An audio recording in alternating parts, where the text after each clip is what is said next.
ပြောစတော့ပွဲပြီးလောက်မှကြည့်အောင်ကြောက်လို့ဒါပေမဲ့နိုင်ဝက်လောက်ပြေးခံနေရမှာဘလို့မှမသိခေါင်မခံစားနိုင်ဘူး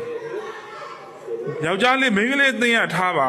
တော့သူရောက်အောင်ကန်သွားတယ်လောက်လူကောင်ကြီးတဲ့ဟာကြီးတွေကိုဒီမှာလူကောင်လဲတူတယ်အသက်ရွယ်လဲတူတယ်ဒီမြန်မာအသိရဘာဖြစ်ချင်နေကြလဲ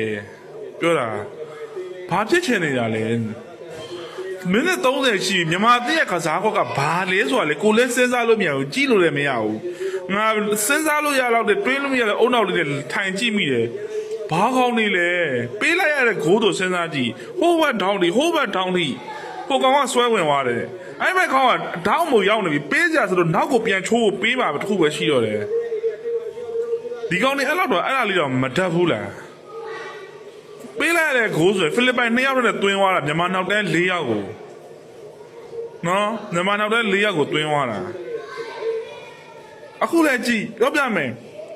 ရှေ့တန်းမှာတန်းတိုးအောင်ဆိုတဲ့ကောင်ငါလက်ခွလို့တို့ရဲ့ legendary တန်းတိုးအောင်နာမည်မယူစမ်းပါနဲ့ကွာမင်းစောက်ပြက်တွေတုံးလုံးသွားကြည့်လို့မင်းအကောင်တကောင်ပဲရှိရဲ့လိုက်လူကြီးဟိုနီးပြကဘာစော့ကျင်တာလဲခံစစ်စော့ကျင်တာလားတိုက်စစ်စော့ကျင်တာလားမကြည့်ကြည့်နောက်တန်းပေးတဲ့ဟာလဲအလေတန်းကိုမရဘူးလိဆက်ရှိလက်ရှိကြဆိုလက်ခလုတ်ကပ်ပြီးတော့ငါကန်ပေးလိုက်ရှင်တော့တယ်ဤလိုတွေမကြည့်ရှေ့တန်းမှာတကောင်နဲ့အလေတန်းမှာ4ကောင်အဲ့အလေတန်း4ကောင်ဘော်လို့မရဘူးအဲ့နံပါတ်6ဆိုတဲ့ကောင်ကိုစတဲ့လဲနေတာတက်တဲ့တုံးနဲ့ရှုံးပါဒီကောင်နဲ့အုပ်စုကနေထွက်မှာမြင်ုံကြည့်လိုက်ဘာဖြစ်ချင်လို့ဖြစ်ချင်နေမှမသိဘူးဘာကောင်တွေမှလည်းမသိဘူးအမကြည့်နော်အမပေးမယ်ပေးပြက်လိုက်မယ်ကြည့်နေအမ